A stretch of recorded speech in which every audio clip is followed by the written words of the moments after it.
Bum bum bum bum bum bum bum bum bum bum bum bum bum bum bum bum. I'm going to get sued by the Japanese.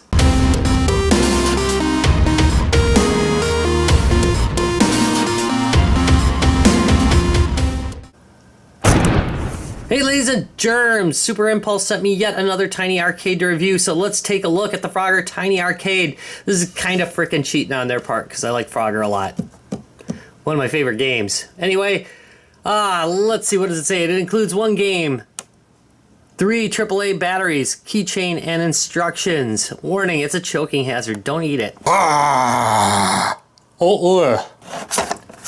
World's smallest, the smallest fully functional arcade game. Joystick and button controls. Nothing on the back. Same thing on the other side. Top says Frogger. Attractive packaging, a little bit damaged in shipping because they shipped it through FedEx. FedEx and DHL are my favorite shippers if I want to have something absolutely arrive damaged.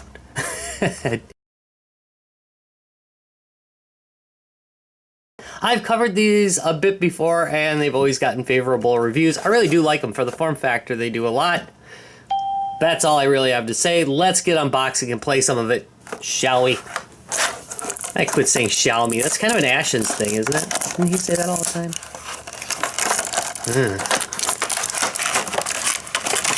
I haven't actually watched Ashens in probably almost a year. I probably should.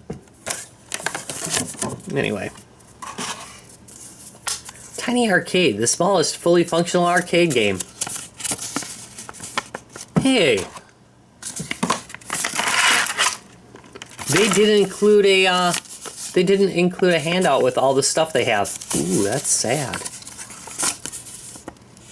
Anyway, it talks about demo play mode, how to put batteries in. Very exciting. Alright, let's look at the unit itself, which is way more exciting than looking at the manual.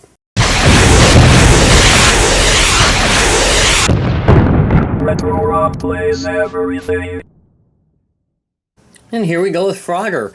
On the top we have an application. Of course, when this is on, this lights up. I'll show you that later. We got a little Frogger guy right here. On the side we have Frogger. I will compare the original arcade art to it right here. See if it's the same as the original. Most of these, actually all of these, have been identical to the arcade ones. I'll say that the one that we had at the quarry, I don't think it had any labeling on it at all. That was pretty common for the quarry. We got some pretty run down arcade machines at the quarry. Mission control was too tightly packed, so I almost never saw the side art on machines. Unless it was at the edge of a row at Mission Control, you really didn't see them. It was a really tight packed arcade. Go Bananas was about the same way. We had a bunch of arcades by us. There's probably a couple I'm not mentioning, but anyway, you know, you don't really see the side art, so I don't always know what the side art looked like originally. Plastics are, as usual, pretty high quality. You know, I'm not used to handling decent plastics because I handle a lot of Fabiclones. They're usually pretty crappy. On-off switch right here. There is no volume control that I know of. I was almost sure that this button would control volume, but I tested that theory out and it does not. Joystick, I know it looks worrisome. In the past, I think the first review I ever did of one of these, I was a little worried on whether this would work, but I found in every case it's worked pretty admirably. So if I have a problem with it, I'll tell you, but thus far it has never been a problem. The buttons, of course, you know, they're just big sticky outy things that activate start, and like I said, I don't think this one does anything. Again, in Frogger you don't really use them.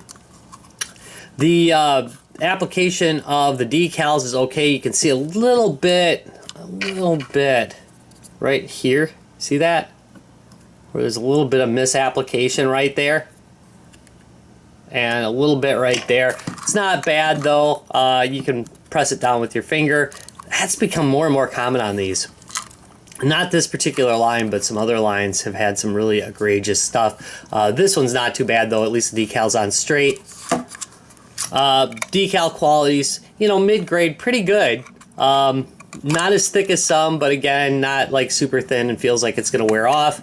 It does have a keychain capability. I would probably never put this on a keychain. Opening it up, there is 3 AAA batteries inside. There we go. They were matching when I got it. I just put another set in. There was a cutaway video of me doing that, but unfortunately it didn't work out, so. Oh well. Alright, on the bottom we have a big old speaker. Well, you know, for the size of the unit. And on the top, nothing really to describe. So, let's go on, we'll do a size comparison real quick, probably to a Game Boy or something. Here's a SuperImpulse Tiny Arcade Frogger next to the Data East Classics Gigantor. Yeah, it looks really small, doesn't it? Here's a SuperImpulse Tiny Arcade Frogger next to a Game Boy Advance. It's smaller than it.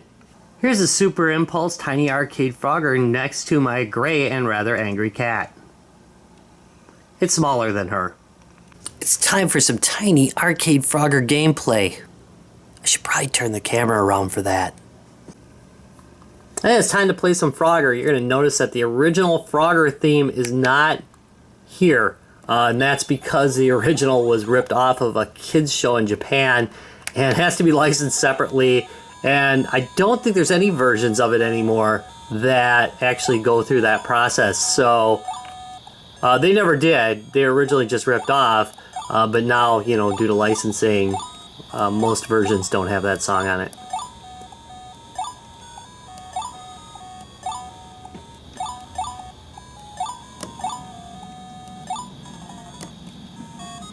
Ha! Gotcha in. The timer on this is completely and utterly brutal. You really have to play the game. And I'm talking and it's really kind of shooting me up already. Ugh. Rats. So hard to play with your pinky tips. That's largely because I'm recording too. It's really hard to record and keep your fingers from showing up on the screen, so I gotta play with the very tips of my fingers. It makes it really hard. So it's a little bit easier to play if you're not recording the screen, which I doubt you'll be doing. The screen looks really good though, by the way, doesn't it? I really like how bright it is.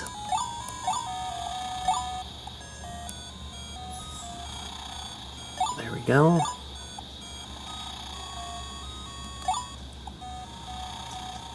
Come on.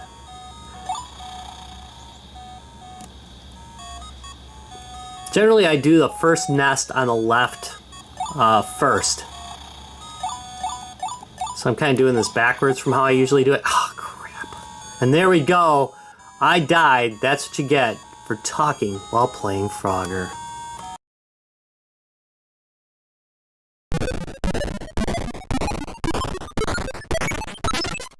Alright, so what is the final verdict on you? This is a revised edition, by the way. I want to thank Sleepy Jarvis for catching a pricing error that I made. I will note that the older version of these, the first 4, are available now at Walmart for less than 15 bucks a piece. These are still full price, and that was the error I made in the original video. So just note that this one is 20 bucks. I'm fine with that price. I bought the other ones that I bought at 20 bucks, so I don't think it's that big of a deal. But I didn't want to mislead anybody, and I feel terrible that I got that price wrong. So as far as the device itself, well, construction quality is really quite high. It's durable. It's not going to break anytime soon. The controls actually work really well for being so tiny. The screen is nice and clear. I like the look of it, and I like the way it plays. I've heard a couple people complain about the volume level. It is much quieter than some of the earlier ones. I don't mind it that much. I found the other ones kind of loud and obnoxious, but you might want to note it if you enjoyed how loud the other ones were. It's still pretty darn loud, but it isn't as loud as the others. As far as using it as a keychain, I don't think I ever would. It's perfectly great for sitting on a desk, and I think kids would absolutely love this thing. So all in all, it does get a thumbs up. All right, thank you very much for watching. If you enjoyed this video, give me a thumbs up and subscribe for more, and I'll see you in a couple days. Bye. And there's my whole collection of world's tiniest arcades. God, they're loud.